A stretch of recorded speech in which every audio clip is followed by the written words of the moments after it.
will be discussing this year's test paper, fine, GS2 test paper. So have you gone through the test paper? Huh? So what is your understanding? Was it difficult or not very difficult? Not very difficult, but I don't think so. I feel it was not an easy paper. Fine. Most probably, I am pretty sure majority may not have even understood the question and the demand of the question and what was the approach, what exactly UPSC was demanding. Fine. And I believe some unexpected sort of questions, some, not all, and maybe like more questions. Do you think they were information based questions or understanding based question? Understanding based question, not that much information based. Fine. So before we discuss, I'll just introduce Ketan sir. He coordinates the GS test series for the viewers also. You can just briefly tell the program and then I will start.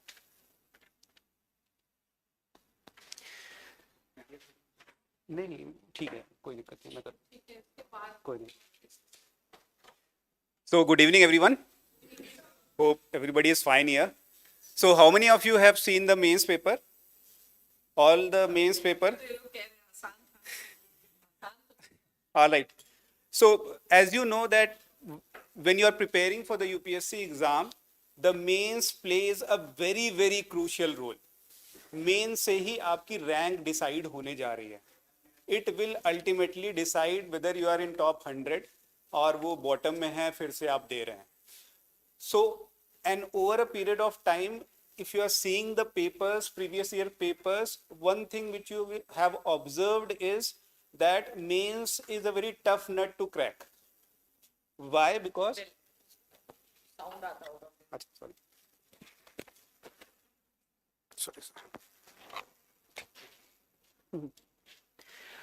why? Because UPSC is changing the nature of questions which are being asked.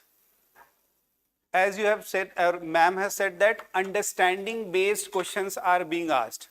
Sometimes, once you start preparing, then the most common thing which comes to your mind is Sara current affairs hai. You are only seeing GS2 mein, you will only see the current affairs se reverse trend hai. Yeah.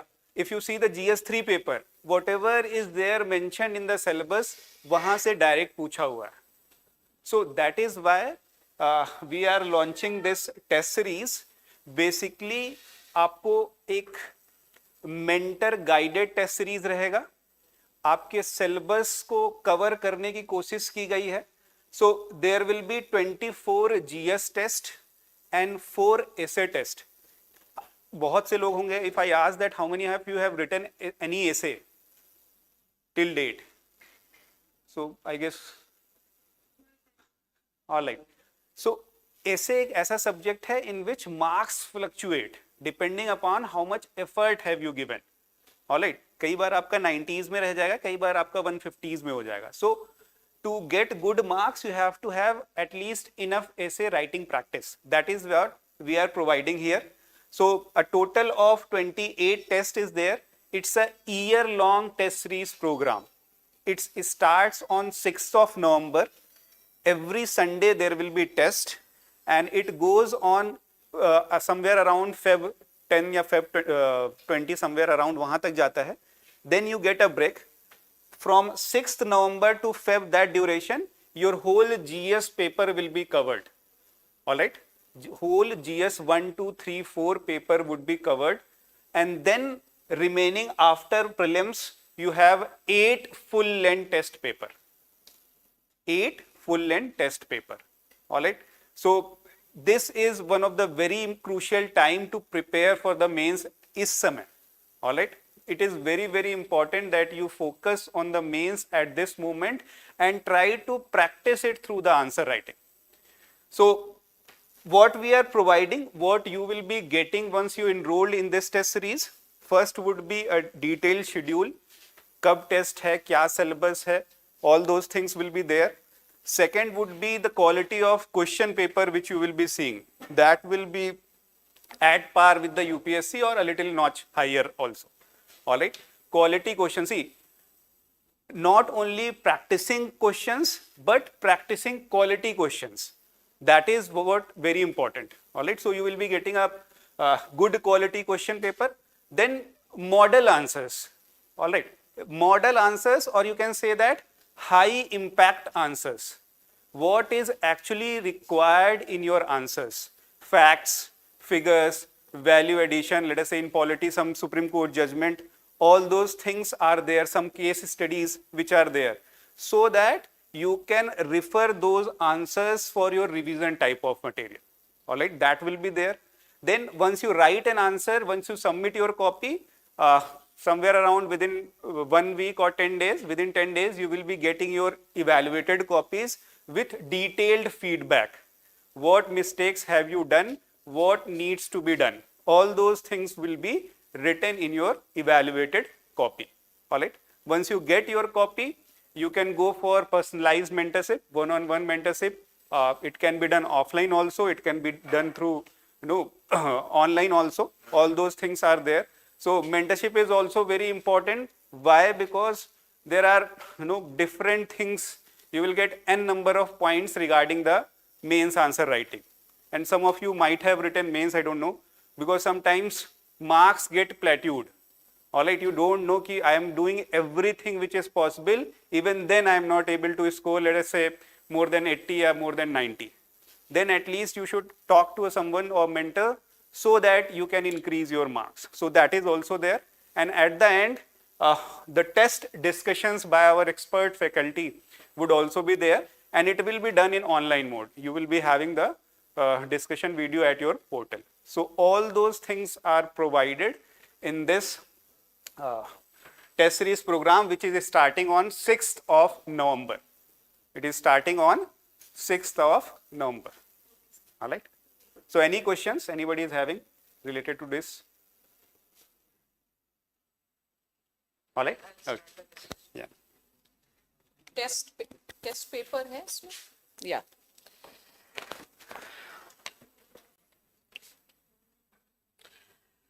suppose this was the first question, the most significant achievement of the modern law in India is constitutionalizing of environmental problems by Supreme Court. Discuss this statement with the help of relevant case laws. मतलब जो important cases थे, तो ये तो एक तो test कर रहा है कि you have done proper preparation or not, ये थोड़ा facts based है, लेकिन ये क्वेश्चन समझ में आया, how to deconstruct the question, इसका आंसर का स्ट्रक्चर क्या होगा, what do you think was the expectation? नहीं, मतलब आर्टिकल्स क्या क्या है, मतलब क्या इसका बेसिक मटेरियल होना चाहिए था. मैं यहाँ पे लिख देती हूँ, let us C.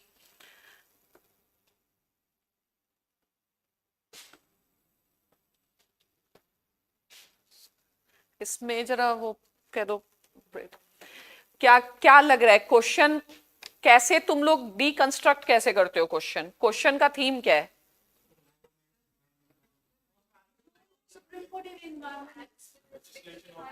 Role of Supreme Court towards environmental, लेकिन इन वर्ड्स वो प्लेन ये वाला ना, इन वर्ड्स का क्या क्या सिग्निफिकेंस है? इसमें ऐसा कोई वर्ड है जो लग रहा है कि नहीं समझ में आ रहा है? ये हटेगा, I am writing here.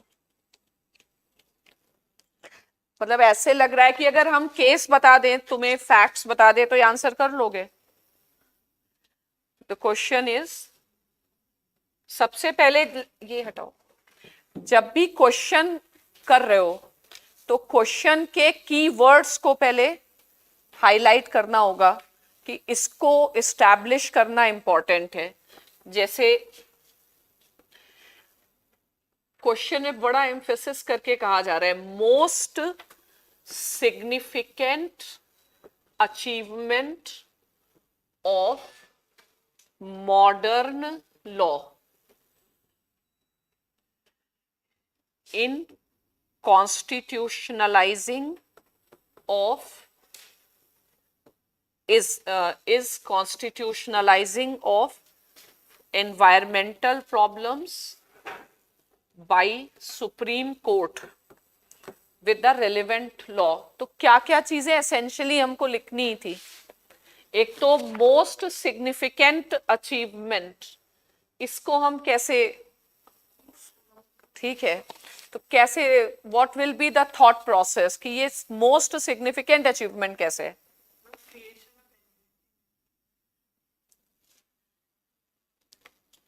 In const, और इसका क्या मतलब है? कॉन्स्टिट्यूशनलाइजेशन ऑफ इन्वायरमेंटल प्रॉब्लम्स का क्या मतलब है? कॉन्स्टिट्यूशनलाइजेशन, मान लो अगर तुम्हें लिखना हो तो लिख सकते हो। हाँ,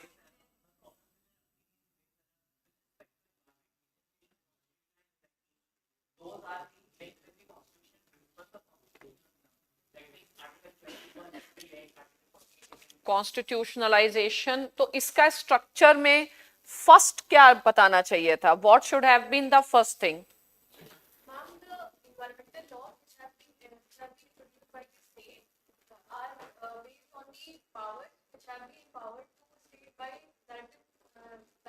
चलो अगर हम लिखेंगे तो पहली लाइन क्या होनी चाहिए थी?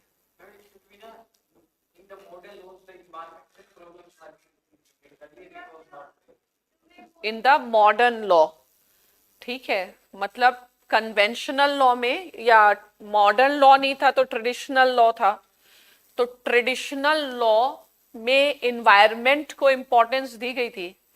अगर मॉडर्न नॉन लॉ नहीं है अपना तो ट्रेडिशनल लॉ है या जो भी है नॉन मॉडर्न लॉ है, तो इसको हम कैसे इंटरप्रेट कर सकते हैं? लॉ मॉडर्न छोड़ दो, मॉडर्न लॉ कब से आ रहा है अपने पास? 1947 से आ रहा है या ब्रिटिश टाइम से आ रहा है? ब्रिटिश टाइम से ही आ रहा है मॉडर्न लॉ। तो उससे पहले का लॉ, उसमें एनवायरनमेंट पे कुछ है? नहीं है। What is the term of law in Indian context? धर्म, ठीक है, धर्म इज तो law, Indian word for Manusmriti किसका टेक्स्ट है? धर्म। तो धर्म मतलब लॉ, ठीक है। मनुस्मृति क्या है? कोड ऑफ कंडक्ट है, लॉ है, ठीक है। Law is based on which texts? Obviously Vedic texts. Do the Vedic text show some sensibility towards protection of environment? ठीक है। तो is India a country where environment has always been, at least if not in practice, तो environment, it is nothing new. Today we are just using constitutionalization as a word, but it has been there also. मतलब if you compare with other countries, not just modern tradition of India, even the earlier tradition also had that sensitivity. ठीक है, हम इसके ऊपर आएंगे। मतलब पहले सोचो कि हम इसको और कैसे कैसे सोच सकते हैं, लेकिन पहला स्ट्रक्चर ये है, सबसे सिग्निफिकेंट अचीवमेंट अगर बोला जा रहा है तो स्टार्ट कहाँ से होगा? हमको ये एम्फेसाइज करना पड़ेगा कि सबसे सिग्निफिकेंट चैलेंज कौन सा है। ये इतना सिग्निफिकेंट अचीवमेंट है या एरिया है, यानी कि we have to first discuss how challenging और why environmental concerns have to be prioritised. ठीक है, तो सबसे पहले जो इशू होता है तो उस इशू का पहले इंपॉर्टेंस समझे, स्पेशली जब इसमें ऐसे सेंटेंसेस दिए हुए हैं। तो फर्स्ट लाइन में आपको क्या लिखना था, मतलब जस्ट स्ट्रक्चर लिखो कि you should tell the enormity of the problem of environment. Environment problem कितना चैलेंजिंग प्रॉब्लम है, इसको आप कैसे डिफाइन, इस बात को how will you define. Normally in answers students do not have flow, they don't think, they don't plan, they don't, मतलब organise करके नहीं लिखते हो, इसलिए कहीं पहुंचता नहीं है आंसर। तो आप, why do you think the biggest, the most important challenge which humanity is facing is environment? इसके बारे में आप क्या 2-3 आइडियाज दे सकते हैं? तुम्हें लगता है एनवायरमेंट चैलेंज है? क्यों है? क्या? गुड क्वालिटी ऑफ लाइफ, मतलब environment is one such issue which is linked to many other issues. ठीक है, फॉर एग्जाम्पल सस्टेनेबल डेवलपमेंट है, for example quality of life है, एनवायरमेंट मतलब हेल्थ है। I don't think that there is any single issue which can be seen in exclusion of environment which we face, right from our physical health to the mental health, from our food security to energy security. तो ऐसा कुछ representation करो कि you can conceptualize the sphere और जो domain है इस problem का। ठीक है, तो सेकंड में हमको क्या एक्सप्लेन करना चाहिए, हमें अपना पर्सपेक्टिव बताना चाहिए था कि हाउ सीरियसली और are we understanding the dimensions of environmental issues. ठीक है, अब नेक्स्ट है significant achievement of modern law in a constitutionalization of environmental problems। ठीक है, तो इसमें हम कह सकते हैं कि in modern times environment, since when we have started giving importance to environment, और क्वेश्चन चूंकि इंडिया स्पेसिफिक है तो basically environmental legislations, they have been started as a part of the global processes like Stockholm Conference, and after that what we see that there has been no explicit mention of the environment related rights, responsibilities, but 42nd Amendment Act has introduced the new directive principle. It has introduced a new fundamental duty. तो एक historical approach पहले ले हमेशा develop करो जिससे flow रहे। ठीक है, तो सेकेंड इसमें क्या एक्सप्लेन करना चाहिए, since when environment has started becoming an issue in modern times।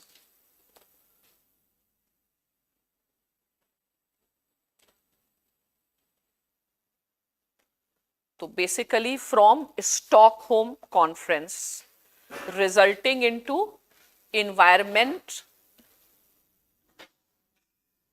Environment related पहला constitutional reforms amendments and second statutory मतलब जो statutory actions plus policy frameworks, जैसे एनवायरमेंटल पॉलिसी आ गई, ये चीजें आपको लिखनी है। ठीक है, नाउ अब ये तो हमने किया, अब हमको बिकॉज कॉन्स्टिट्यूशनलाइजिंग के ऊपर बड़ा एम्फेसिस है, इसका मतलब है कि we should show our understanding of the environmental issue in Indian constitution. ठीक है, तो नेक्स्ट स्टेप में हमको क्या शो करना है, इसको लिखो पॉइंट में, अंडरस्टैंडिंग शो करनी है of environmental issue in Indian constitution. ये हम कैसे शो कर सकते हैं? सीधे आर्टिकल से या कुछ और भी कर सकते हैं? किसी चीज का बिग पिक्चर देख सकते हैं? Ultimately how do you conceptualise the environmental problem के बॉटम में आप क्या चीज कंसेप्चुलाइज करते हो? सोसाइटी, क्वालिटी ऑफ लाइफ है ना, तो लाइफ विथ डिग्निटी, ठीक है, तो डिग्निटी है ना, तो we can always say that these new additions are a part of our constitutional vision. All debate का एक हमको एक थीम सोचना पड़ेगा, वो है to live with dignity. ठीक है, तो कॉन्स्टिट्यूशनल विजन एक्सप्लेन करो दैट किस फ्रेमवर्क में हम इन्वायरमेंटल इशू को डिस्कस करेंगे. तो even without these amendments the preamble's vision of giving a life of dignity, is it related to environment? Is preamble's vision of justice, social, economic and political related to it? Of course environmental issue, तो वो पहले ये दिखाना है कि हमें workable understanding of environment है to context में, justice, social, economic and political.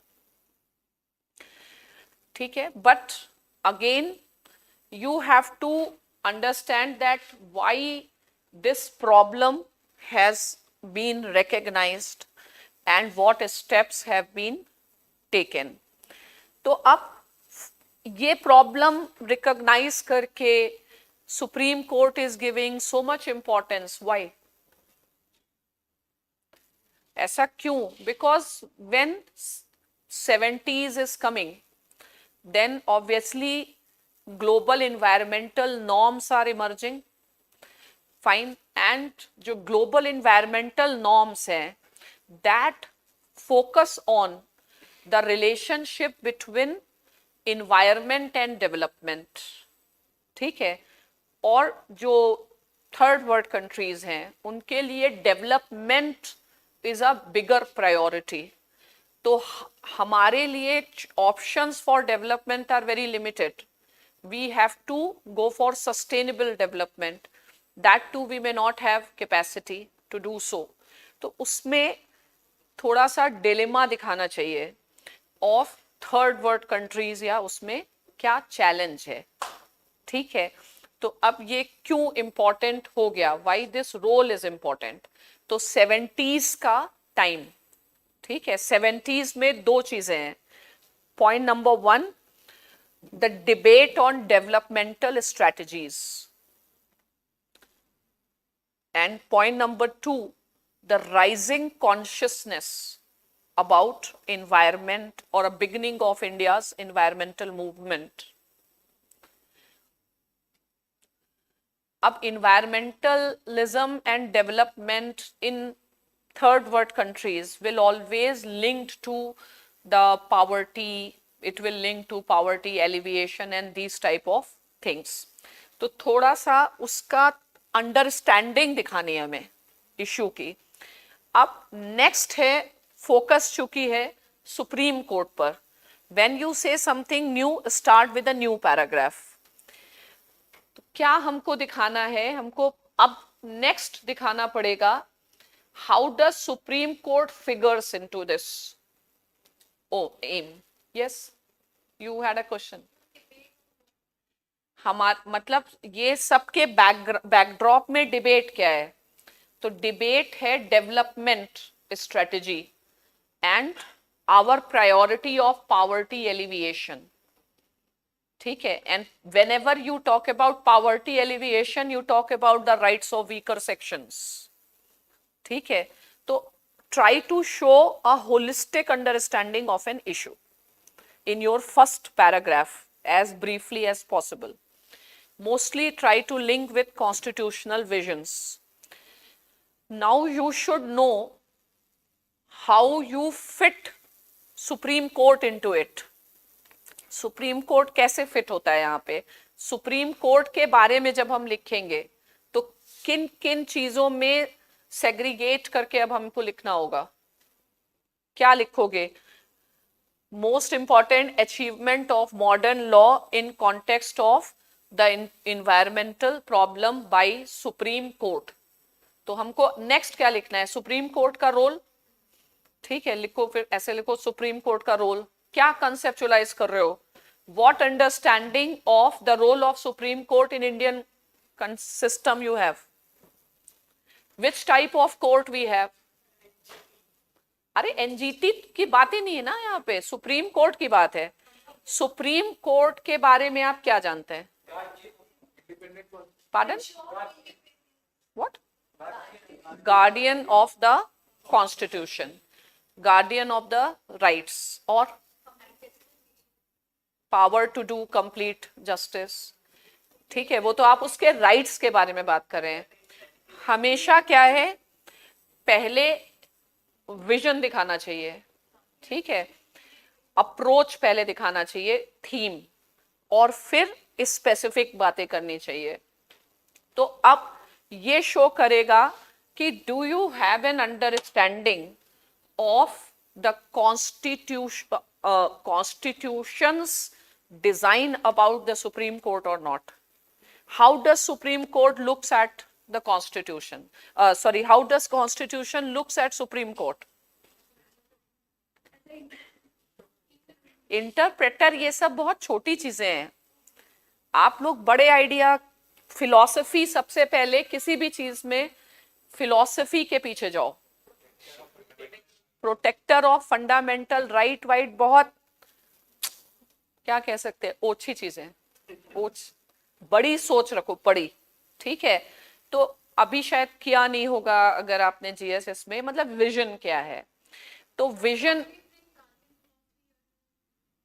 No, understand that even, yes, सब बेकार चीजें हैं, सब एसएससी लेवल की चीजें. ठीक है, नॉर्मली एक चीज हमेशा इंडियन सेक्शन में फिट होगी और आगे जाकर के इस तरीके की चीजें आएंगी. If you see the changing trend, हमेशा अपना जब भी पॉलिटी करो तो जस्ट डोंट लिमिट लक्ष्मीकांत. ठीक है, तो पॉलिटी के लिए एक्सपेक्टेड रहता है कि आपने कुछ स्टैंडर्ड आपको पता होना चाहिए. इसमें एक किताब तो अब पढ़ने का टाइम नहीं है, लेकिन हमेशा try to keep Granville Austin's idea in mind. ठीक है, ग्रैनविल ऑस्टिन के आइडिया को माइंड में रखो whenever you discuss any institution. ठीक है, but what is his idea? Cornerstone of a nation ही नहीं, लेकिन हर आइडिया हर जगह थोड़ी फिट होता है. उसका एक मेन आइडिया ये है that after independence political revolution was over and social revolution. And which type of revolution? India's revolution is peaceful, constitutional, social revolution. We have not gone for the violent method of change. And if you talk about, पहले सुन लो, मतलब vision है पंडित नेहरू का, that judiciary will not be the passive participant in India's constitutional or social revolution. Judiciary will play an active role. हमने judiciary को already transformative role दिया हुआ है. We have given that transformative role to judiciary. ठीक है, तो ऐसे किसी चीज के एकदम कितने मुझे फैक्ट्स याद है उस पर मत जाओ. उसकी philosophy always will give an added attraction. हाँ, मतलब ऐसे समझो ना, 100 बात की एक बात, पूरा सुप्रीम कोर्ट पढ़ लिया, बट क्या एसेंस निकल के आया? That constitution assembly has envisaged the role of Supreme Court in a very different manner. ठीक है, तो there are many exceptional things we have done. ये भी एक बहुत exceptional है, that Supreme Court is being seen as an active participant in India's social revolution.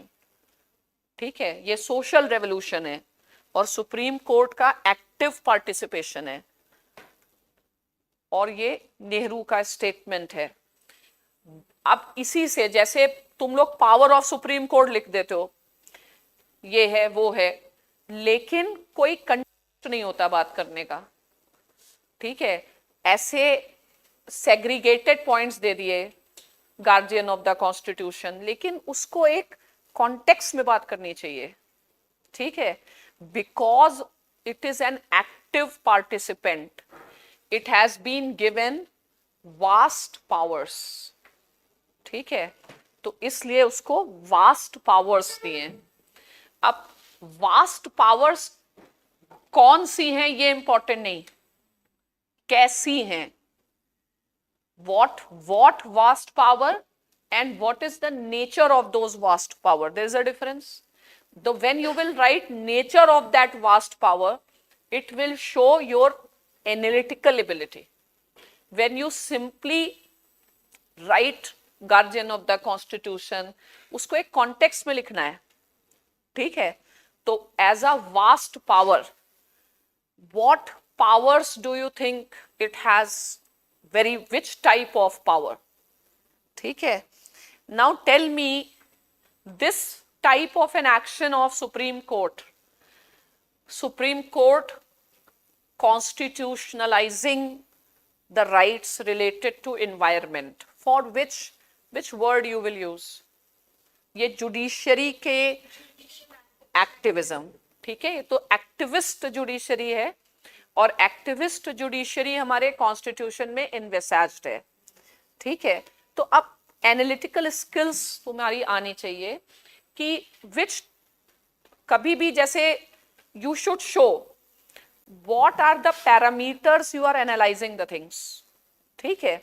तो if we take such a responsibility of the Supreme Court in Indian constitutional scheme, और हमेशा language पे command, कुछ बातों को करने का तरीका, India's constitutional scheme, what you see, Supreme court has been given substantive powers as well as procedural powers, ठीक है। substantive powers भी हैं और procedural powers भी हैं, means it has also been given power to get the things done, ठीक है। and it's your art, like how much things you can write. For example, judiciary does not come in the definition of state under Article 12, but it does come under the definition of state in Article 37, ठीक है। means if executive and legislature is not doing something, it is in the capacity of judiciary to take an action, ठीक है। तो उसको analytically analyse करना चाहिए, और words मतलब एनालिसिस करते समय जहां जहां फैक्ट्स लग रहे हैं वो उसका आप रेफरेंस देते जाओ, ठीक है। तो अभी क्या कर सकते थे हम, तो ये I would have started, because ये सारा डीपीएसपी सबसे लिंक्ड है, फंडामेंटल राइट्स, तो I would have started that Supreme Court as a substantive power is seen as a state under article 37, ठीक है। and the complementary article is Article 141, which says that the law declared by Supreme Court shall be treated as the law by subordinate courts, means till Parliament doesn't come up with the law, Supreme Court made law will prevail, ठीक है। then try to show your knowledge that under article, and then if you talk about procedural powers, fine. So procedural powers, for example, under article 32 it has power to issue the writs, ठीक है। then under article 129 Supreme Court as a court of record, means if it is saying something and government is not responding, it has power to punish for its contempt, power to do, ऐसे you can discuss. Okay, now the journey of Supreme Court constitutionalizing the environmental rights. So what we see, Supreme Court constitutionalizing the environmental rights, it is a reflection of judicial activism. ठीक है, तो अब इसको define करने की कोशिश करो next part में, जैसे लिखो अपने पास क्या डिफाइन हम कर पाए, कॉन्स्टिट्यूशनलाइजिंग ऑफ इन्वायरमेंटल राइट्स। तो इसके लिए क्या चीज है, ये एक तरीके का जुडिशियल एक्टिविज्म है। Is judicial activism a bad word? No, not in Indian context. हमारे तो कॉन्स्टिट्यूशनली सैंक्शनड है, जुडिशियल एक्टिविज्म है। But judicial activism comes up when even you can say that these rights were inscribed, or this thing has been inscribed, no effective action has been taken, hence Supreme Court has intervened to give substance. Even Parliament has brought the law on environment protection law or pollution control law, but India is often known as what? A soft state. You don't see the actual implementation of the laws and making difference in the life of the people. तो बहुत मतलब confidence से और comfort से answer लिखने हैं और समझ के लिखने हैं कि आप समझ के लिख रहे हो, आपको बस जो फैक्ट्स आते हैं वो पेपर पे नहीं लिख रहे हो, जो लिख रहे हो वो समझ भी रहे हो कि नहीं। ठीक है, so what we see, the era of beginning of judiciary's activism in the field of environment, ठीक है, towards strengthening the environmental rights. Okay, now what is the way, what has been the prime mechanism by which Supreme Court did this?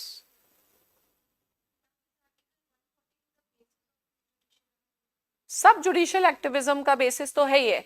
अब next हमको क्या लिखना चाहिए, हमको लिखना चाहिए कि क्या तरीका, what innovative thing Supreme Court did so that it can go for constitutionalization. तरीका क्या था, क्या तरीका था? अरे PIL, ठीक है। सो सुप्रीम कोर्ट इंट्रोड्यूस्ड, और सबसे इंपॉर्टेंट रोल टुवर्ड्स कॉन्स्टिट्यूशनलाइजेशन क्या है, किस मैकेनिज्म का है? PIL का, ठीक है, giving recognition to PIL, liberalising the idea of locus standi, ठीक है, working in concert with civil society, ठीक है। Supreme court has tried to give meaning to the constitutional vision and the subsequent changes. अभी ऐसे पता नहीं होगा, लेकिन जैसे PIL या जुडिशियल एक्टिविज्म पढ़ते हैं तो उस समय justice Krishna Iyer and justice Bhagwati, ये दो लोग काफी इंपॉर्टेंट रहते हैं। तो कभी इनका कुछ याद हो, रेफरेंस है, तो इन्होंने ये एम्फेसाइज किया है कि even when there are directive principles, put certain responsibilities on the state, judiciary will not take it lightly. Judiciary recognizes even directive principles and these rights. ठीक है, तो अगर पता है, इन जनरल नहीं भी पता हो सकता है, बट कृष्णा अय्यर इनका हम रेफरेंस देके उस चीज को और सब्सटैंशिएट कर सकते हैं। ठीक है, इसके बाद हमको डायरेक्टली आना पड़ेगा केस लॉस पर, ठीक है, या क्या क्या चीजें ली हैं। तो अब इसमें normally, do you know the case laws? एक केस तो काफी फेमस है, MC मेहता केस, ठीक है, CNG से रिलेटेड केस है। आपको पूरा केस नहीं भी याद है तो, लेकिन इश्यूज तो हैं, जैसे भोपाल गैस ट्रेजेडी वाला एक इम्पॉर्टेंट इशू रहा है। अभी ट्यूटिकोरिन में regarding that Vedanta's plan copper Sterlite plan है, ठीक है। तो अब ये आपकी स्मार्टनेस है, आपको एग्जैक्टली केसेस पता है तो यू राइट, उसके रेफरेंसेस पता है, क्योंकि यहाँ पर preparation is different and exam में, तो how will you manage the situation, ठीक है। तो कुछ तो वेल नोन केसेस रहते ही हैं, एमसी मेहता केस है, कॉपर स्टरलाइट रिलेटेड केस है, case related to Niyamgiri hills है, strengthening the rights of tribals है, ठीक है। तो ये एक जेनरिक, वैसे भी always you should be knowing about supreme court's role in environmental, at least in for general studies, ठीक है। तो give reference to important cases.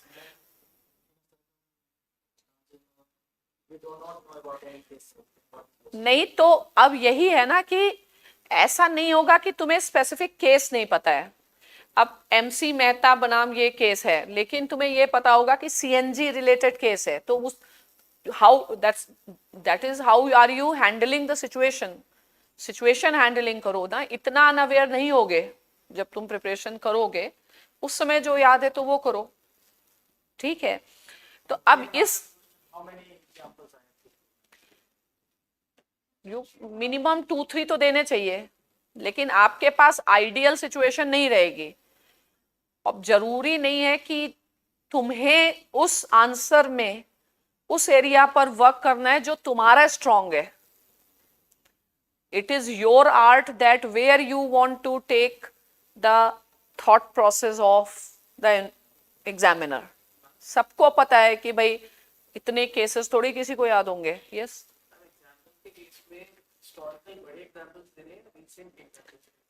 इससे नहीं, तुम्हारे लिए कोई चीज बड़ी, दूसरे के लिए छोटी, लेकिन मेन चीज ये है कि कुछ केसेस सभी को पता होते हैं, जैसे right to live with dignity है, दैट इन्वायर्ड, जैसे एमसी मेहता वेता, ये तो नॉर्मल केसेस है ना, तो आप उनको दे दो केसेस, ठीक है।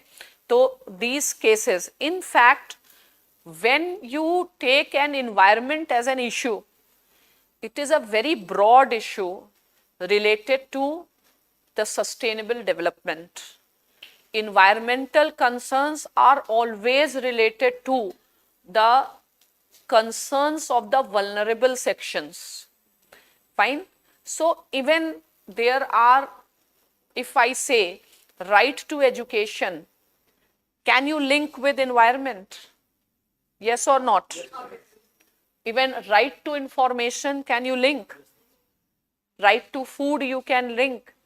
ठीक है, तो मान लो वो नहीं राइट्स पता है, तो राइट टू लाइवलीहुड भी तो उसका हिस्सा है कि नहीं एनवायरनमेंट का। तो ये तो तुम कितना तुमने पढ़ा वो उतना इंपॉर्टेंट नहीं, जो पढ़ा उसको स्मार्टली कितना यूज कर लिया। वो तो कई तरीके हैं to sail through this difficult part of the question, ठीक है। तो ये तो तुम्हारा इंटरप्रिटेशन है, उससे पहले भी तो आप लिख सकते हो the environment is a bigger issue. Fine, and let us not just restrict supreme court's decisions which are only specific to pollution and climate और these things. There are plethora of cases ranging from right to information to right to livelihood, which directly indirectly comes under this gambit, ठीक है। तो वैसे मैं बता दूंगी case अभी, लेकिन वो नहीं भी लिखा तो ज्यादा अच्छा है, समझ लिखनी है। वे फॉरवर्ड कहाँ, अभी तो एनालिसिस का प्रॉब्लम है, अभी इतना लिखने से कैसे, ठीक है। तो अब क्वेश्चन क्या था, constitutionalising by the in the const. अब इसमें एनालिसिस भी तो लिखोगे, तो क्या एनालिसिस लिखोगे, इसकी क्या एनालिसिस हो सकती है, constitutionalisation of the environmental problems. तो Supreme Court when it is taking up this issues, is it creating a pressure on the legislature and executive to take it more seriously? तो इस actions का आपने कैसे समझ रहे हैं, एक आंसर के लिखने में comfort is very important. You should show that you are very comfortable with the idea. ठीक है, तो कंफर्ट से लिखो तो तुम्हें समझ में उसके एंगल्स डिराइव करो. एंगल क्या हो सकते हैं? That constitutionalising it and recognizing especially under article 21 is obviously going to put pressure on the legislature as well as on the executive so that there is a better realization of such rights. Still, whenever such things are concerned, do you think that it is enough for Supreme Court? तुम्हारी अपनी approach लाओ.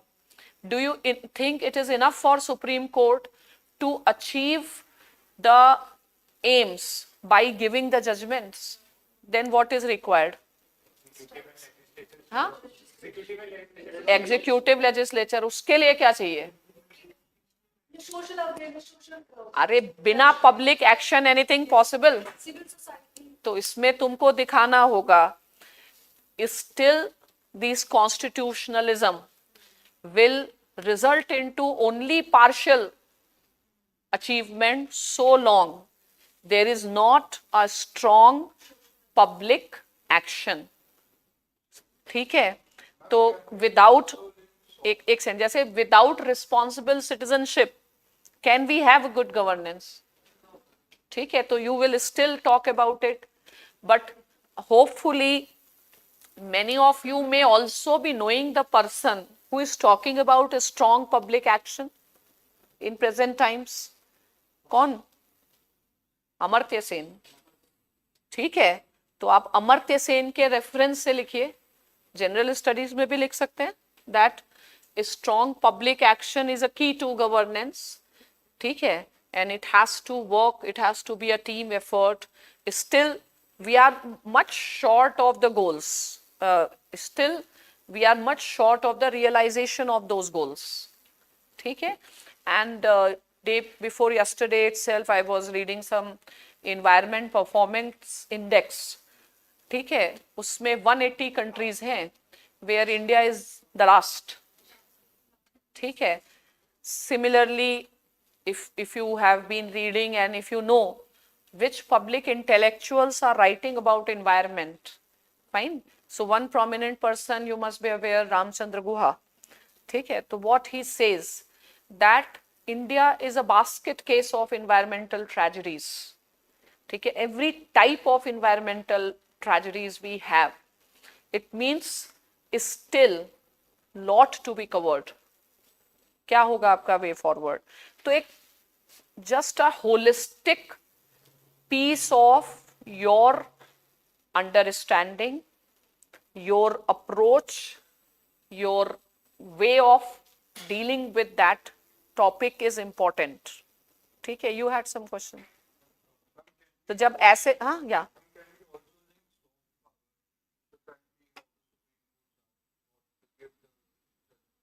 something you should write only what comes in the flow. No unnecessary demonstration of your knowledge, but it has to be very comfortable in reading. और वो तब होगा जब पूरा decide कर लो to write a answer, good answer. You should first think about the conclusion. जब हम conclusion, हमें destination पता है तो हमें रास्ता भी पता रहता है. तो destination मैंने क्या सोचा था कि it is definitely, ये सब तो है ही है, civil society ये सब, it is definitely one of the most significant achievement considering the, इसको फिर से emphasize करना होगा, considering environmental issue touch spectrum of the quality of life related issues.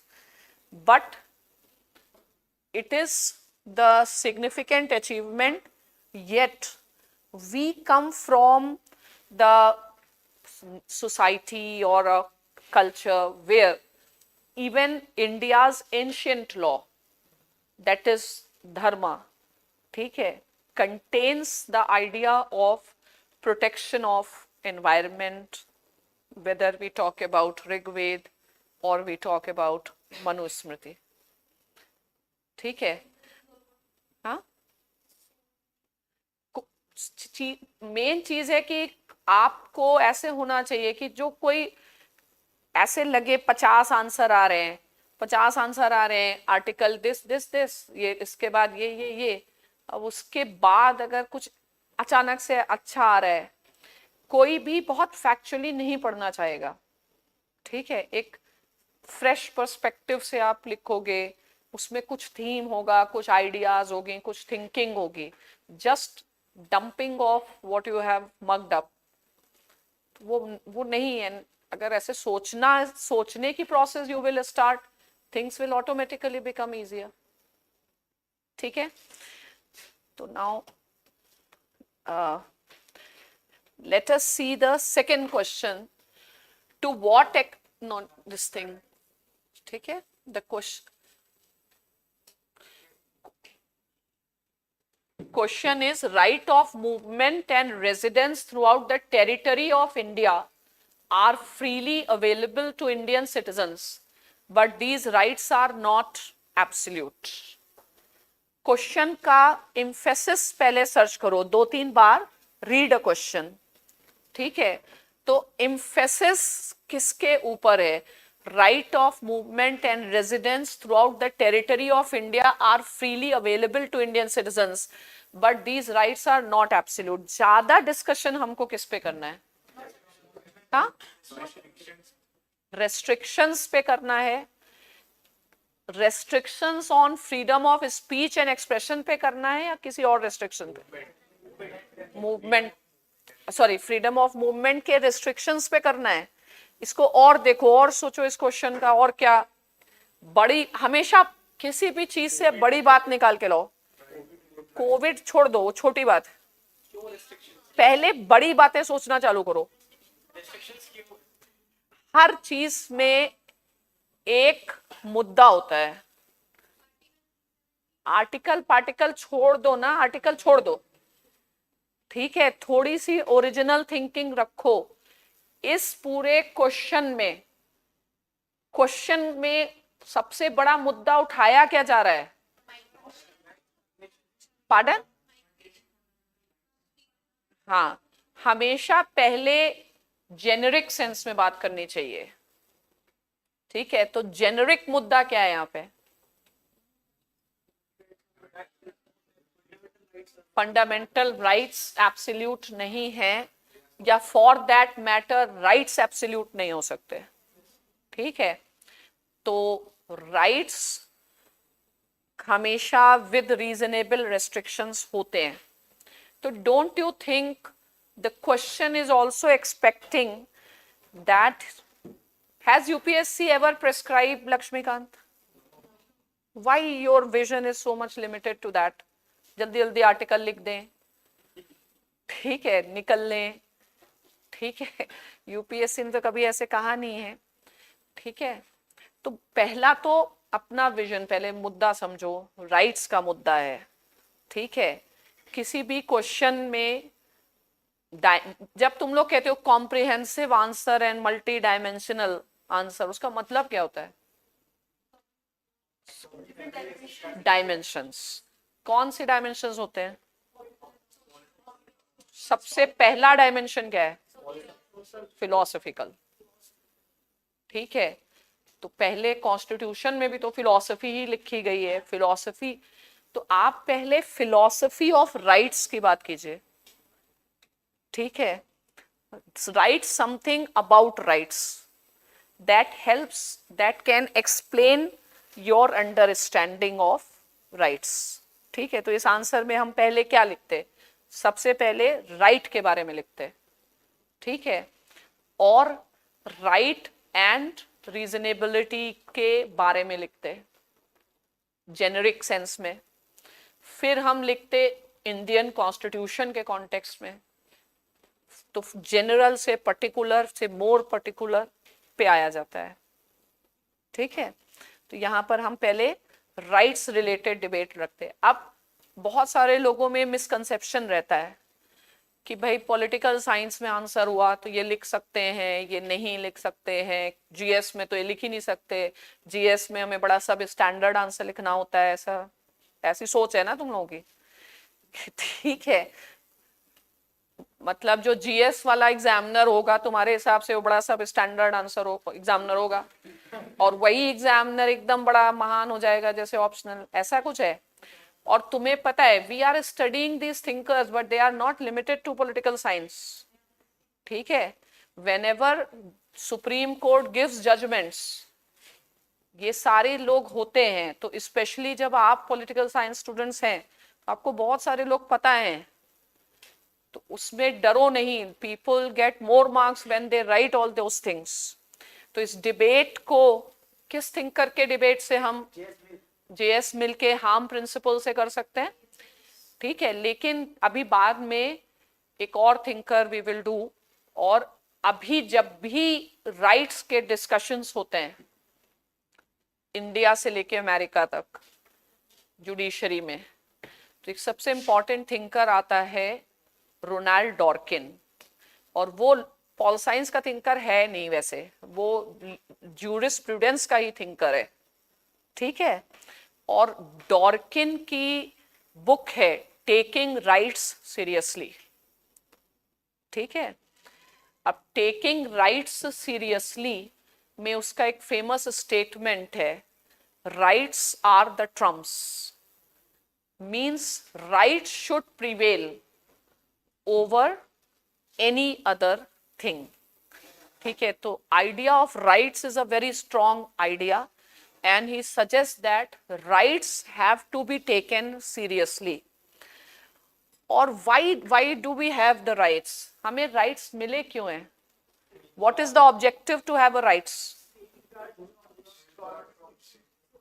तो हाँ, तो rights के बारे में how much in depth you can think, और सबको पता है लेकिन कभी ऐसे सोचा नहीं, ठीक है?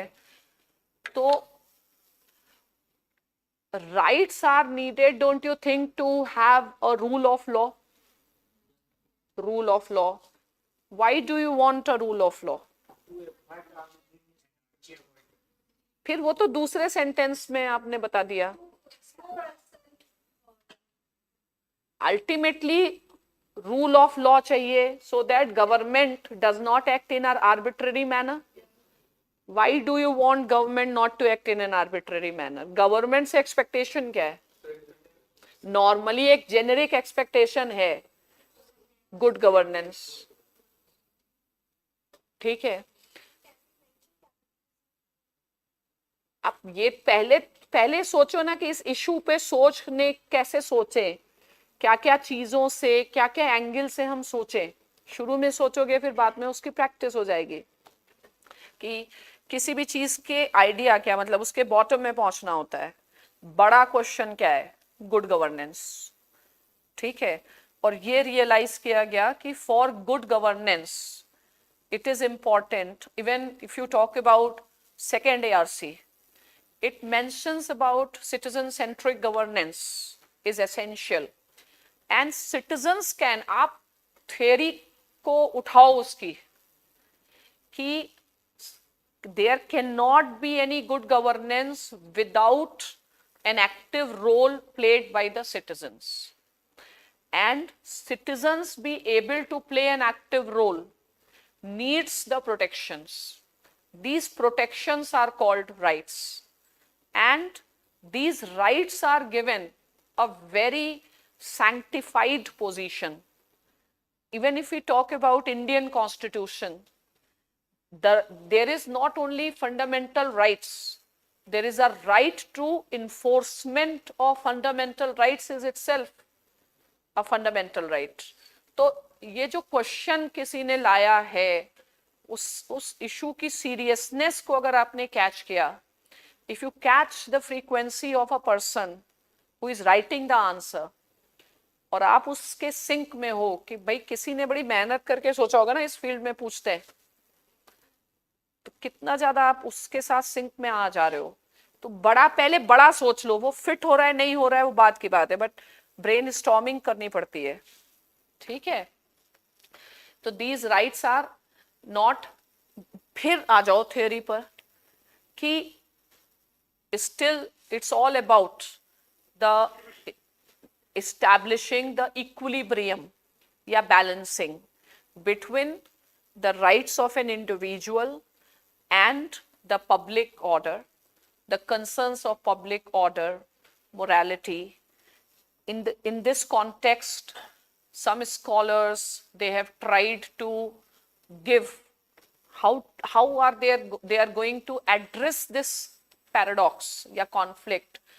For example, J.S. Mill's harm principle, and you can directly link that the harm principle of J.S. Mill finds its reflections in the form of the reasonable restrictions that we see in every freedom that is given under Article 19.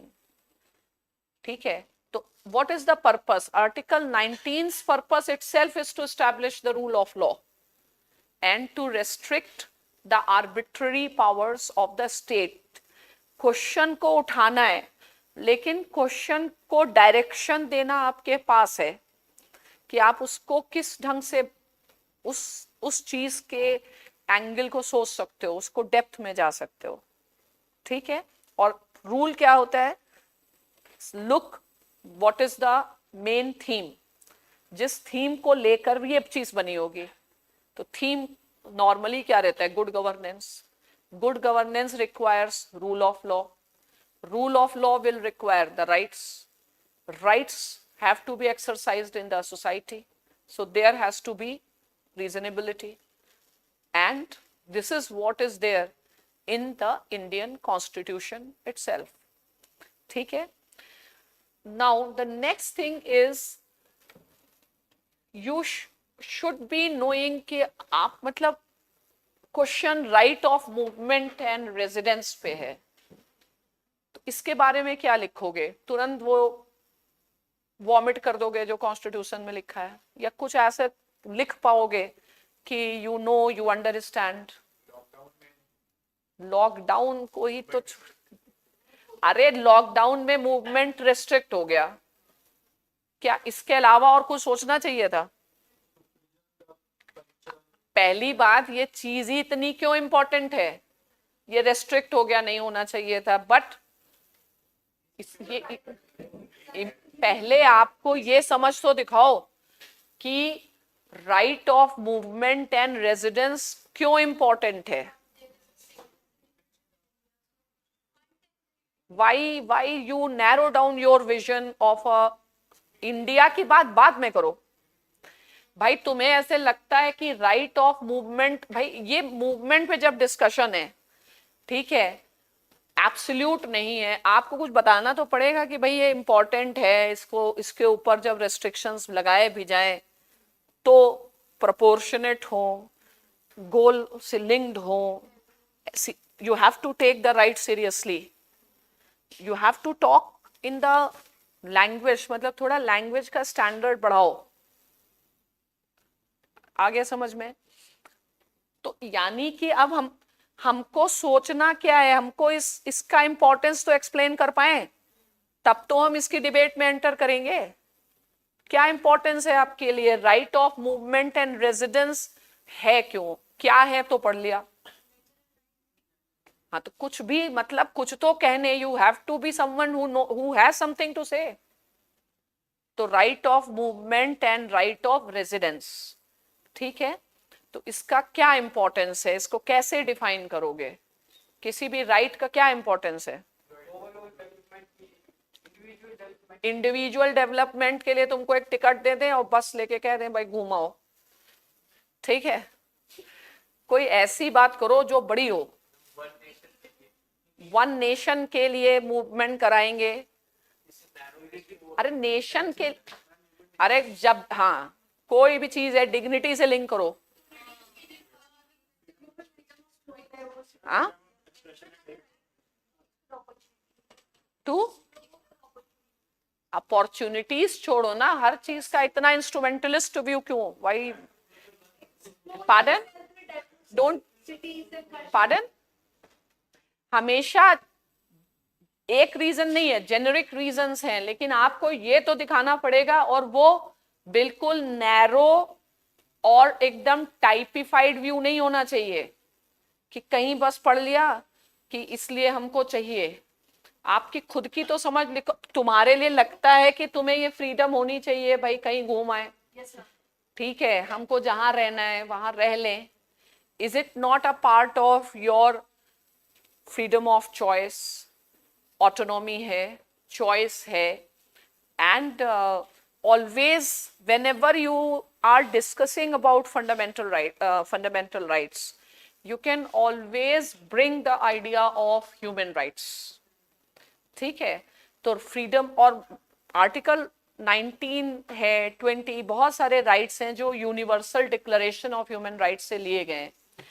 तो अगर हमें इसकी importance बतानी है तो I can simply start that it is one of the most basic of all fundamental rights mentioned in universal declaration।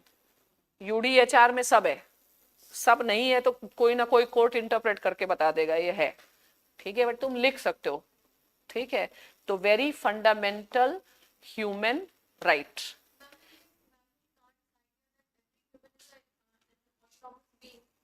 हाँ, बस यही है कि अब उस कितने कम से कम वर्ड्स में आप, पहली चीज तो आप कई लेवल पे आप प्रिपरेशन करें, पहले तो यही सोचें how to think and what to think. Don't just restrict your vision with the words which are there, ठीक है, because everything cannot be written, there's lot that you can understand by what is not written। और थोड़ा smartness हो कि हम उसको human rights की बात कर दें, ह्यूमन राइट्स में ह्यूमन डिग्निटी की बात कर दें। एक बहुत अच्छा आइडिया आ रहा था, भूल गए तुम लोग, बोल रहे पार्डन?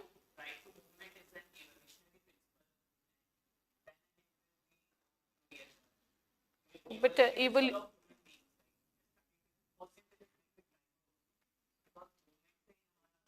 हाँ, मतलब कहीं से भी समझा सकते हैं। अभी देखो तुम्हारी ओरिजिनल थिंकिंग आने लग गई कि in fact the movement is so much linked to the civilisational developments, growth. तो ऐसे why this, what is its importance in a generic sense, ठीक है, freedom of movement.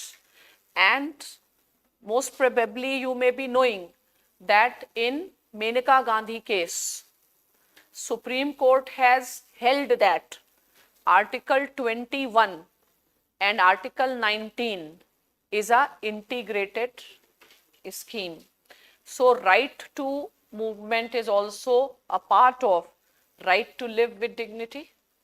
And while describing the personal liberty, Supreme Court held that even in very question in the Menaka Gandhi case was that a person should have freedom to travel abroad or here there whatever। तो उसके हालांकि इसके लिए एक specific case है, but आप law के student थोड़ी हो जो तुमको बिल्कुल स्पेसिफिक केस बताओ। तो अंडरस्टैंडिंग मतलब प्लस आप थोड़ी सी from philosophical, then you start talking something practical, ठीक है। तो if we just not talk about these things in these terms, still these are all linked to livelihood। A person may have to move from one place to the other in search of employment opportunities, person may have to move for search of, you can say, medical facilities, there are so many things that may be there। तो इस चीज को आप कितना depth और कितना बड़ा picture दे सकते हो, है राइट। और फिर इंडिया के कॉन्टेक्स्ट में एक असली रीजन भी क्या हम कह सकते हैं, भाई जब मूव करोगे और रुकने ही नहीं दिया जाएगा तो इंटरलिंक्ड है ना। तो लेकिन इंडिया के कॉन्टेक्स्ट में there can be one more angle attached, that is about national integration, fine, evolution of this thing। तो वो पूरे holistically इसको discuss कर सकते हैं। तो residence and movement both are linked because you are moving for your livelihood, so you should be allowed. Right of residence is there to challenge these very regionalist son of soil ideas, and will help in evolution of India as a nation. तो जिस चीज पर question है उसके पीछे के जो बड़ा आइडिया है उसके पहले बात करो, ठीक है? And then you can say that these rights are not absolute, and for that matter no right is absolute, ठीक है? Because absolute right will become anarchy, ठीक है? You live in a, man is a social animal, you live in a society, or if you don't want to use social animal, उसकी analysis दो ना, the man is a moral animal, so you have to take into consideration. Then these rights are, for example, these two rights under Indian Constitution are restricted in the interest of public order, in the interest of protecting the rights of the scheduled tribes, etc. Fine. And then अब ऐसा question है नहीं है तो you can talk about the recent.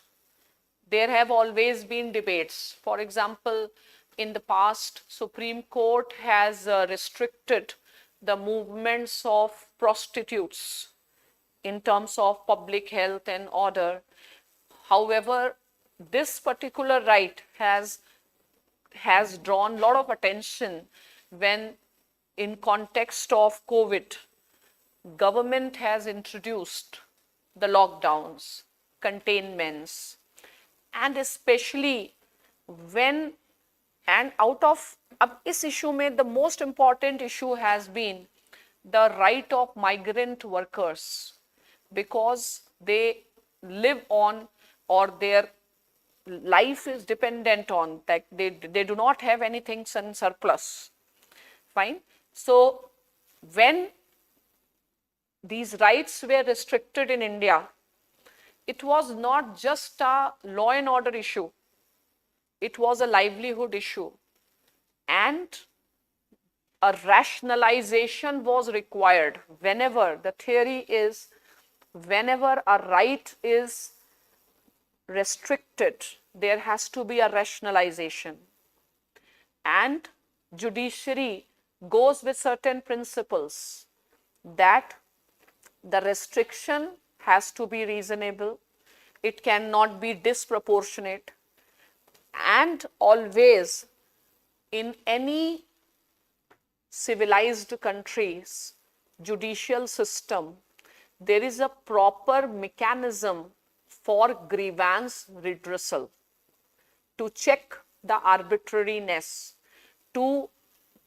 minimize the burdens, to check any possible transgressions, and where a state may taking up an excuse to curtail the freedom. And in this context, the role of judiciary becomes very important, especially in such times as a guardian of the constitution. उसका एक पूरा theme और पूरा flow, तुम्हें ऐसे लग रहा है सब चीजों को पढ़ने की भी जरूरत है?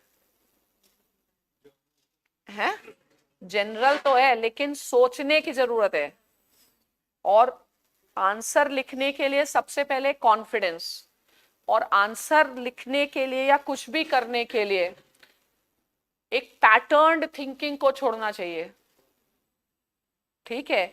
जो एक पैटर्न्ड थिंकिंग चल रही कि एग्जामिनर को भी पता ये लिखा होगा, उससे बाहर उठो, ठीक है? और एकदम बस कोई testing of your memory test नहीं है वो, it's not a memory test, ठीक है? It's an understanding and across the domains. इन चीजों में आपने कहीं एथिक्स में पढ़ा होगा, कहीं कुछ पढ़ा होगा। कौन है जो कह रहा है, उसकी अथॉरिटी क्या है? एक ऐसा इंसान जिसका यूपीएससी नहीं हुआ, या उसने उस फील्ड में कभी एकेडमिकली कोई डिग्री नहीं ली, उस पर तुम कितना ट्रस्ट कर सकते हो? तो अपने दिमाग पे क्यों नहीं ट्रस्ट कर रहे हो भाई? UPSC has to search the best out of the worst, यही तो कहानी चल रही, बेस्ट आउट ऑफ वर्स्ट, क्योंकि you are not worst but you are not changing your thinking. तुमको एक पैटर्न है, तुम डर गए, तुमने किसी को लीडर मान लिया, यही टॉपर ऐसे ही आया था टॉपर। अब टॉपर के मार्क्स भी तो 50% से ऊपर नहीं, और क्यों इस तरीके के इतना फैक्चुअल करके अपने दिमाग को दर्द करना है? प्रोसेस सोच के 1000 क्वेश्चन तुम लिख सकते हो।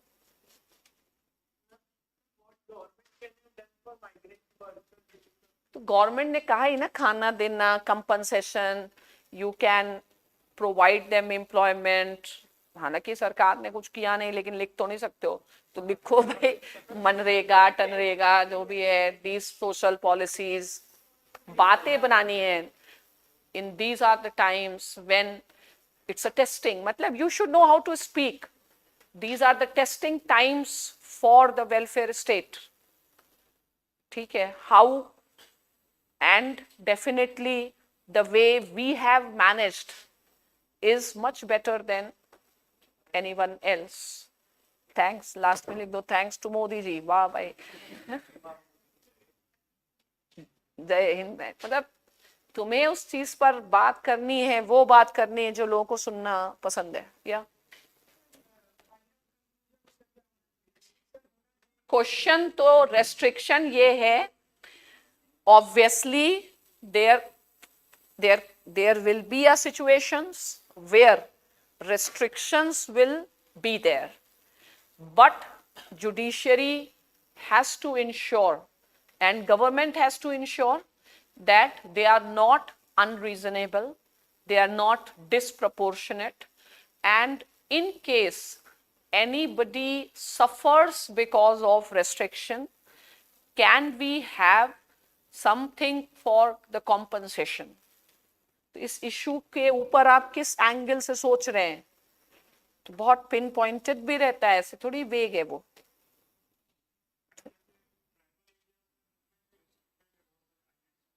हाँ, कुछ भी ऐड करो मतलब, लेकिन बस डर के नहीं लिखना है कि ये आर्टिकल, ये केस, ये, और तुम जानो तुम्हारा काम जाने, हमने अपना काम कर दिया।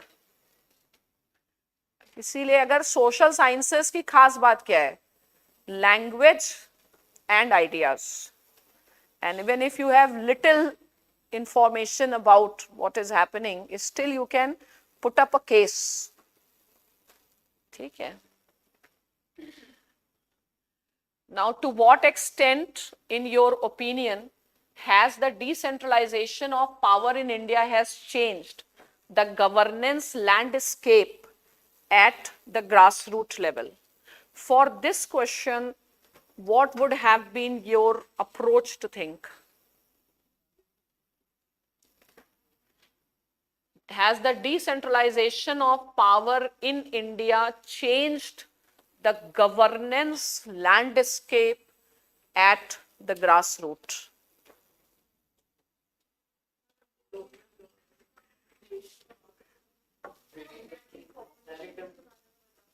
डायरेक्ट डेमोक्रेसी पहले एक पैराग्राफ में लिख दोगे? हाँ,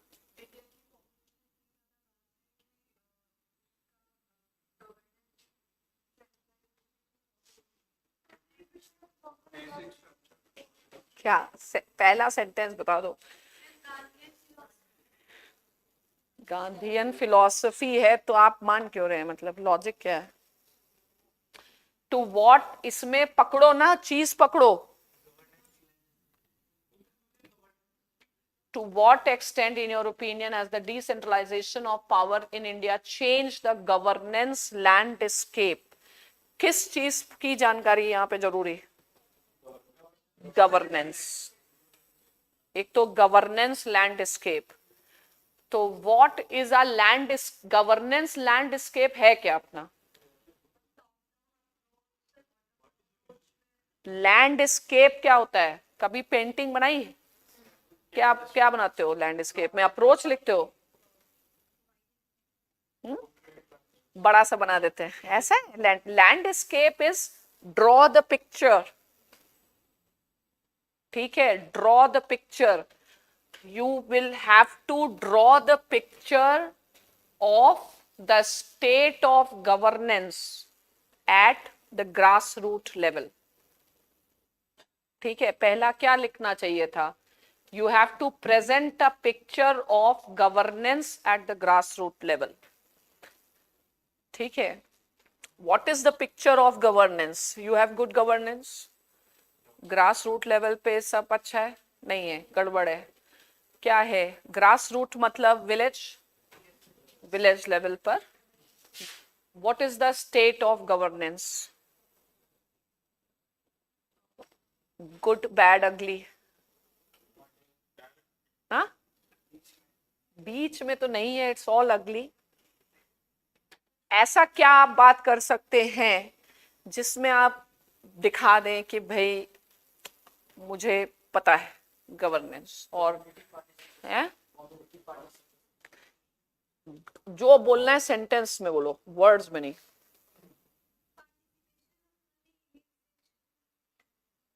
इससे स्टार्ट करोगे? किससे? गवर्नेंस तुम लोग गांव में कभी गए हो? क्या है, सड़क उड़क मिली, डॉक्टर मिला?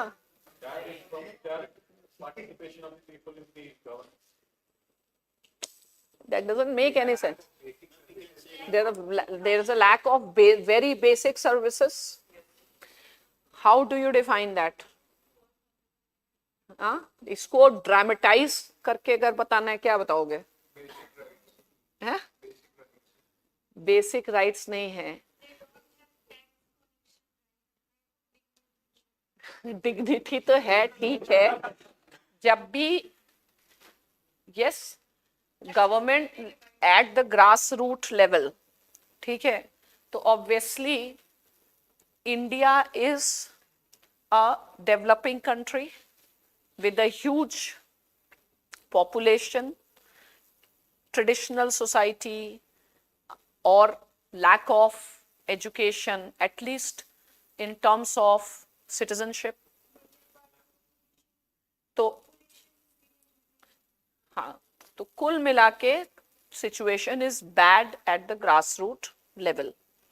ठीक है, तो we can also say that in recent years we always talk about the increasing gap between India and Bharat. ठीक है, तो this itself shows a big difference in the quality of life at the grassroots level. ठीक है, and फिर उसको थोड़ा emotional करना है. ठीक है, it is a sad truth in a country where Gandhi held that India lives in villages. ठीक है, and again it is all the more sad after how many years of independence. Fine. So despite changes, we have not been able to change the rural landscape. Now, what is the rural landscape? The poverty, fine, inequalities, poor quality of services, exploitation, ये सब चीजें थोड़ा सा landscape बना दो. ठीक है, why to change the landscape? क्यों चेंज करना है? लैंडस्केप की चिंता क्यों? तो पहला तो हमको गवर्नेंस लैंडस्केप को हम कितना ड्रामेटिकली बता सकते हैं, बता दो. ठीक है, and then you can always talk. Next चीज डिस्कस करो, व्हाई सच अ लैंडस्केप. देखो, why such a landscape.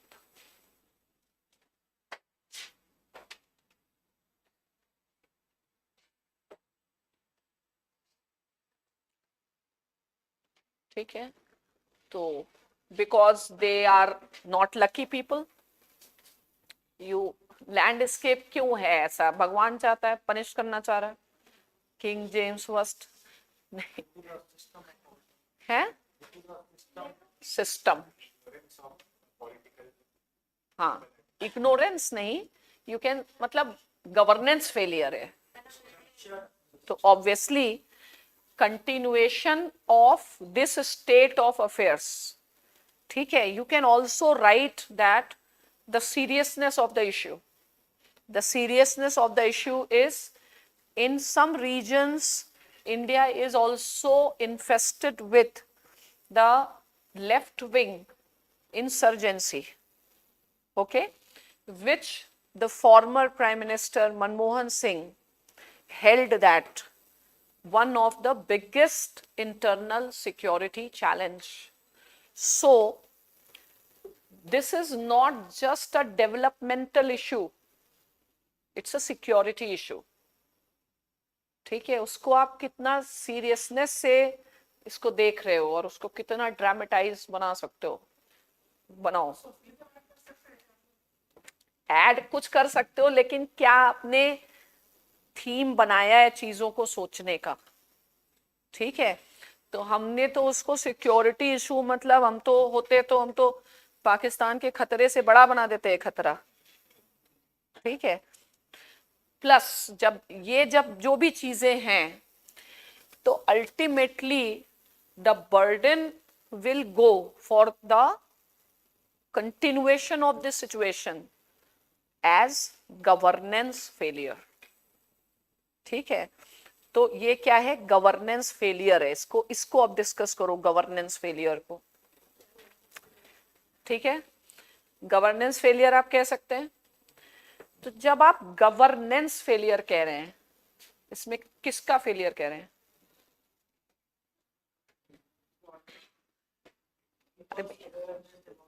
Governance की जब हम बात कर रहे हैं, यानी कि गवर्नमेंट की नहीं कर रहे हैं. ब्यूरोक्रेसी तो है ही है, ठीक है. तो अब अगर कहीं कोई वर्ड दिया हुआ है, तो आप पहले एक्सप्लेन करो कि आपको पता है.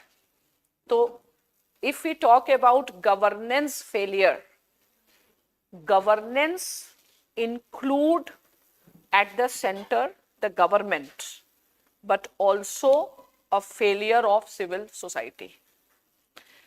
अगर हम सीधे गवर्नमेंट लिख देंगे तो पता लगा घर ही आ जाए. अपना भी हम लोग को थोड़ा सा न्यूट्रल लेके चलना है, ठीक है. तो गवर्नेंस फेलियर है, failure of all. It's a collective failure, and even the greater responsibility lies with the educated section of the civil society, ठीक है. Because until and unless civil society does not create the pressure, governments do not perform, ठीक है. ऐसा है. तो ये लिखो, ideas लिखो ना. इसके लिए क्या कोई कंसेप्ट पता है आपको? और ये सब चीजें लोग सोचते हैं जीएस में नहीं लिखे जाते, लेकिन सब चीजें जीएस में आती हैं, प्रीलिम्स में सब आती हैं. एक वर्ड आता है, बहुत इंपॉर्टेंट वर्ड है, social capital,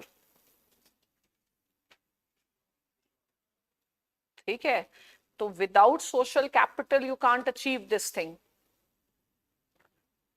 Why am I talking about social capital in this question? Social capital की बात ही हम क्यों कर रहे हैं इस क्वेश्चन में? It's my intelligence to bring social capital issue here. अरे क्वेश्चन है ना डिसेंट्रलाइजेशन. जब भी डिसेंट्रलाइजेशन होगा, इसका मतलब है कम्युनिटी पार्टिसिपेशन. कम्युनिटी पार्टिसिपेशन की फिलॉसफी क्या है? सोशल कैपिटल ही तो है. ये सब पढ़ लेते हो लेकिन यूज ही नहीं करते कभी. हमको तो ऐसे ही लगता है कि अगर हल्का सा कोई अखबार पढ़ ले एक बार और जस्ट पता भी हो, तो भी आप अपने आइडिया से सारे आंसर लिख लोगे. और जो जैसे वर्ड्स बता रहे हैं, इनकी आपके पास एक वोकैबुलरी होनी चाहिए. इंडिया, भारत, एकदम गांव का आया, सोचो क्या क्या पता है गांव के बारे में. इंडिया, भारत, इसको यूज करेंगे, ठीक है. Social capital, inclusive growth, social revolution, corner stone of a nation, ये सब इंश्योर करो. ये सब कॉन्स्टिट्यूशनल मोरालिटी. नहीं पूछा गया तुम लिख दो। भाई ये सब चीजें क्या है, कॉन्स्टिट्यूशनल मोरालिटी को एडहर नहीं कर रहे हो तभी तो इसके कंक्लूजन में लिख सकते हैं, लास्ट में लिख सकते थे कंक्लूजन में कि नहीं लिख सकते थे? ठीक है, तो ऐसे ही सोचते कि क्या क्या, मैं तो यही सोचती हूँ इसमें क्या क्या चीजें डाल सकता है।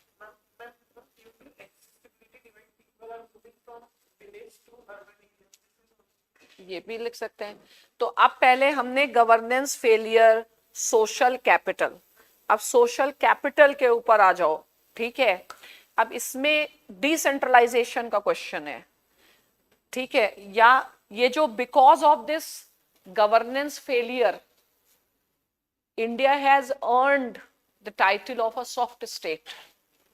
ठीक है, soft state word and the person that has used the concept of soft state like Gunnar Myrdal you can always use, he's not from political science, he's from economics. Gunnar Myrdal का concept है ना soft state, तो use करो उसे।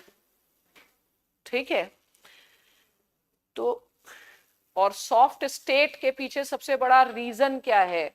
The biggest reason is continuation, the biggest reason is corruption. So so much of money program, there is no dearth of allocation of resources. तो problem क्या है हमेशा? corruption. For corruption free governance you require what? Transparency, accountability. Who will establish the accountability? The people.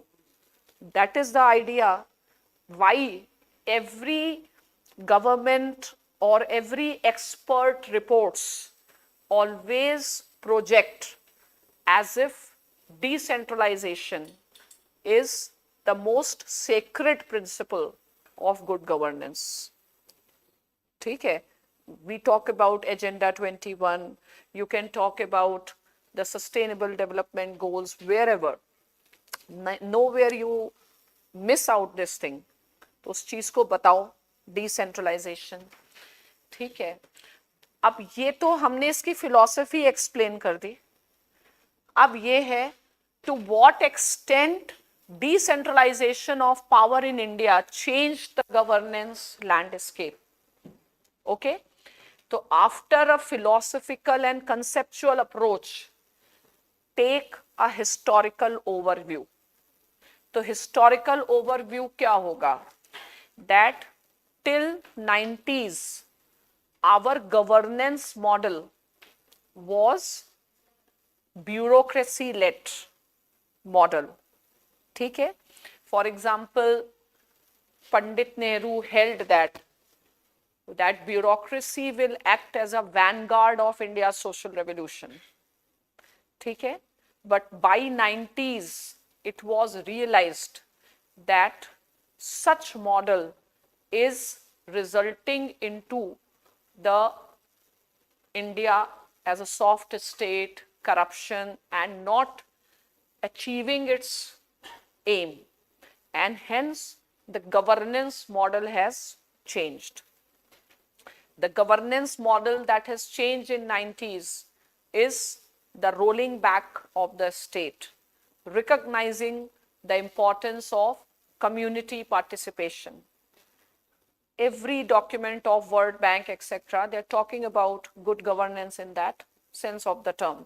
तो India के context में भी हम बात कर सकते हैं। फिर hence government of India has taken a revolutionary step towards the decentralization in the form of 73rd and 74th Amendment Act, further extended to the this 5th schedule area in the form of PESA Act. फिर थोड़ा सा उसके बारे में कि what does it create? It creates an institutional structure. It tries to address some of the institutional defects in terms of the regularity of elections, fundings, and all these things. But still, even after, I think more than how many years? More than 25 years, ठीक है? we see that not much has changed at the ground level. ठीक है? Why? So there are many reasons things have not changed, but this puts up a question that whether the decentralization that has happened was done in a right manner, or was it a half-hearted decentralization? So what the reports say, whether we talk about 14th Finance Commission or 15th Finance Commission, government reports की आप बात करो, ठीक है? Whether we talk about Mani Shankar Iyer Committee's recommendations or Niti Ayog's reports, they all show, even second ARC, they all show that there has not been an adequate amount of decentralization that can give real strength. ठीक है? But don't be so pessimistic. It's not that nothing has happened. However, there is a lot of variation. ठीक है? So we see that certain states have done really well. That is reflected in their achievements of human development. For example, Kerala. You can talk about Karnataka. You can talk about Maharashtra. You can talk about Tamil Nadu. Gujarat नहीं.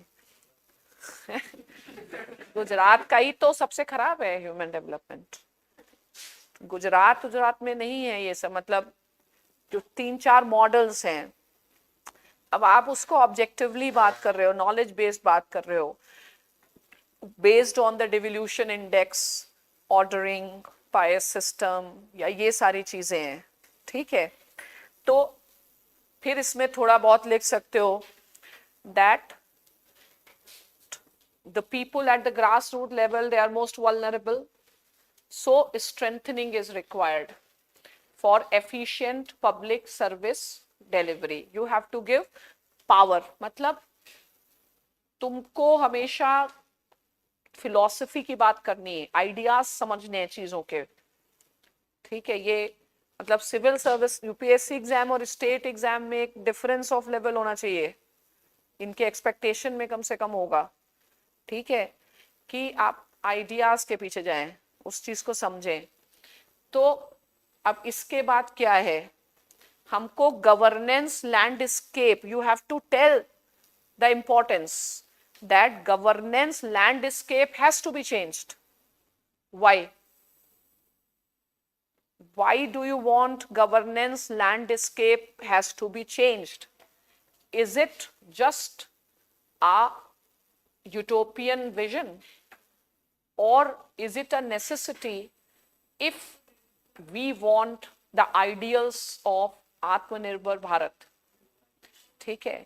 If you want that to attract the investment, ठीक है, there is a need for building the skill of the people, empowering them, ठीक है, create the infrastructure, facilities, even to address the very unplanned urbanization, congestion of our cities. उसमें कहाँ पे तुमको move करना है? From a philosophy to a practical. एकदम philosophy की बात नहीं करो, जैसी उसको लगे ये इंसान बड़ा आइडियलिस्टिक है, वैसी उसको जमीन पे लो. ठीक है? कि भाई आत्मनिर्भर के लिए तो कर लो. ठीक है? आत्मनिर्भर भारत है, इंडिया की इकोनॉमी है, still agriculture remains the backbone. ठीक है? तो ये सारा प्रैक्टिकल चीजें आप लिखो उसके ऊपर. ठीक है? और फिर वे फॉरवर्ड. तो what can be the way forward for effective decentralization? You need not any decentralization, you require effective, efficient, ठीक है, decentralization. What will be the component? कोई भी चीज just लिखना नहीं है, you understand it, उसको उसमें add करो. तो what should be the component of this effective decentralization? Obviously institutional reforms is just a part of it. ठीक है? You have to strengthen, you have to make people, you have to go for capacity building of the people. फिर क्या क्या चीजें हम दे सकते हैं? Talk about social auditing, ठीक है, talk about creation of awareness, and then also see some initiatives by the government to strengthen the system. For example, Gram Swaraj, Gram Uday, e-panchayats, inclusion, this use of IT, Swamitva scheme. So, you can write about certain governance related things. And you can also write that some of the, you can say that major जो हमारे programs हैं, उसमें, for example, Manrega, we already recognize the role. ICDS, we already recognize the role. ठीक है, तो but decentralization in itself may not be enough. ठीक है, तो you have to understand which type of decentralization, what will suit to India, क्या decentralization करना है. There is a need to, and it has to be ultimately फिर answer कहाँ पे खत्म करना है? At the emotional touch. ठीक है, तो emotional touch क्या होगा? कि भाई if we won't be able to provide the very basic and change the grassroots landscape, don't you think that we will be betraying the trust of all those who participated in the freedom movement? With this approach or with this vision that there is going to be a qualitative change in the quality of life than what was there. So it's a matter of trust. It's a matter of the sanctity of the contract. Contract की भी तो sanctity है, सब लिखा है we the people. तो ऐसे last में इमोशनल करना जाना है, ठीक है, और ये सब चीजें इमोशनल करती हैं उन लोगों का क्या जिन्होंने बलिदान दिया शहीदों की चिताओं पर. क्या बस दिया जलाते रहोगे? काम भी तो करोगे कुछ. आगे समझ में?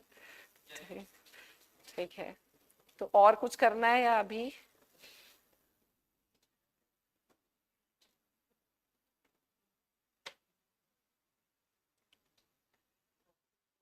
इसका तो कुछ खास है नहीं.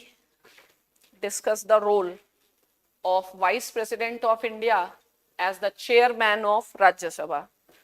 ठीक है, तो ये तो तुम लोग को लगेगा आसानी से कर लेंगे, लेकिन क्या खास करोगे कि तुम क्या कहाँ से आप कहाँ से philosophy of vice president.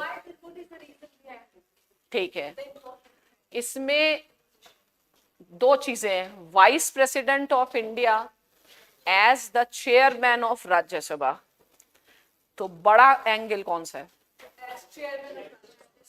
Chairman of Rajya Sabha या राज्यसभा? भाई चेयरमैन ऑफ राज्यसभा की बात आप कर रहे हैं, तो राज्यसभा की तो इंपॉर्टेंस समझिए. तो किसके कॉन्टेक्स्ट में लिखोगे? पहले दो चार फालतू बातें करनी राज्यसभा. मोदी जी से सीखो कितना, मतलब पहले फालतू बातें ही कर करके पीएम मतलब बन जाते हैं. You understanding? तो यही तो सीखना है कि तुमने कहां तक देखा. तो कई लोग सीधे vice president, article this, election this, कोई कॉन्टेक्स्ट नहीं है, कोई रेफरेंस नहीं है. ठीक है, तो सबसे पहले तुमको क्या लिखना पड़ेगा? राज्यसभा. पहले तो सोचो क्या लिखना है, फिर सोचो क्या उस चीज के किसके बारे में लिखना है, उसके बारे में क्या लिखें. क्या लिखोगे राज्यसभा के बारे में?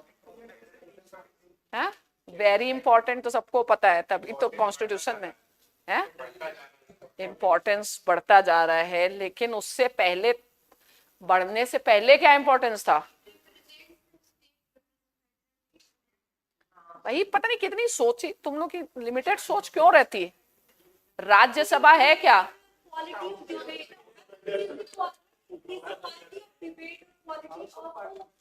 अरे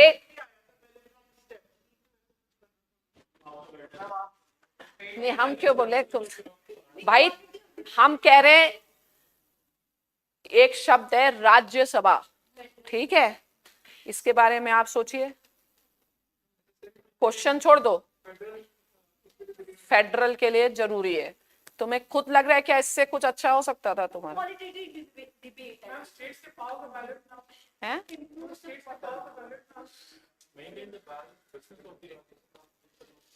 और कुछ सोचो ना, बड़ा सोचो, बड़ा पता है तुम लोग की समस्या है कि तुम जो पढ़ते हो उसके अलावा नहीं सोचते कभी। बेटर स्क्रूटिन, अरे ये है तो भाई ऐसे, अरे शब्द पहले क्या है, क्वेश्चन भूल जाओ क्या पूछा है, सोचो राज्यसभा शब्द दिया गया है मुझे, what will I right about Rajya Sabha, जो कुछ धमाकेदार हो, बढ़िया।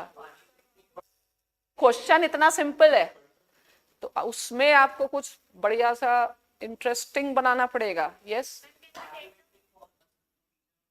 हाँ, कुछ तो तुम पहुंचे। तो राज्यसभा पहले सोचो है क्या, पार्लियामेंट है का पार्ट है, ठीक है, सभा समिति नहीं। अब सोचने के लिए क्या है, तो कुछ भी सोचना थोड़ी है ठीक है भाई, राज्यसभा को आप एक कॉन्टेक्स्ट में रखिए ना पहले, क्या कॉन्टेक्स्ट है, पार्लियामेंट, पार्लियामेंट का कॉन्टेक्स्ट क्या है, parliamentary democracy. Is parliamentary democracy a basic structure? तो ऐसी बड़ी बातें क्यों नहीं पीछे से चल रहे हो, ये तो दिखाओ ना कितने तुमको दिख रहा है, उसके पीछे क्या क्या ये सब दिख रहा है, राज्यसभा दिखते समय क्या क्या दिख जा रहा है, ठीक है। तो parliamentary democracy is a part of basic structure, ठीक है। And when parliamentary form of government was adopted, there was a lot of times you can always bring the constituent assembly debate. There was a debate and still whether presidential or the parliamentary system, ठीक है। तो parliamentary system has been chosen because it is seen as more democratic, more representative, हाँ, मतलब हमारा कहने का मतलब है राज्यसभा अपना जो दिमाग जो पढ़ रखा है उस उतना लिमिट नहीं रखना है, तुमने जो पढ़ा है उसके अलावा भी तुम्हें बहुत कुछ पता है, तो वो चीज क्यों हावी हो रही है जो हमने पढ़ा है, वो तो हमें सपोर्ट करना चाहिए, that is just to support us thought process, ठीक है। तो राज्यसभा के पहले ये सोचो ना, राज्यसभा के बारे में हम क्या सोचें, क्या ऐसी क्या चीज है इसको इतना हम क्यों, ये क्वेश्चन क्यों पूछ रहा है इंसान। तो भाई राज्यसभा पार्लियामेंट्री डेमोक्रेसी से रिलेटेड है। अब parliamentary democracy is a part of the very idea of deliberative democracy, ठीक है। And normally, and what is Rajya Sabha? Rajya Sabha is a upper house. You have to give the theory of it. Now the upper house is seen through two angles. First, as an assembly of elders to give the revising opinion. ठीक है, compare, पहले theory थोड़ा समझाओ, ठीक है। And second as a federal chamber, this is the dual role, and not just parliamentary system, federalism is also a part of our basic structure. So number of times the importance of Rajya Sabha goes beyond what we are used to think, ठीक है। And obviously Vice President as a chairman of Rajya Sabha is normally understood as a superfluous post. Often you say that the post of vice president is understood as his superfluous highness, but that is not the case. ठीक है? And this is not a superfluous position, is very well recognized. If you see the manner in the way vice president is elected, his qualifications, he has a what? The casting vote and the dual role he has, but primarily as a chairperson and acting. तो उस चीज की थोड़ी analysis करो कि हमें ये समझ में आता है, ठीक है? And then he is the symbol of the house. The way speaker, similarly here, he has to maintain the order, the dignity. उसके रोल को थोड़ा एक्सप्लेन करो. फिर क्या इन क्वेश्चंस में try to take a comparative view. The institution is more modeled on the American system, but it differs.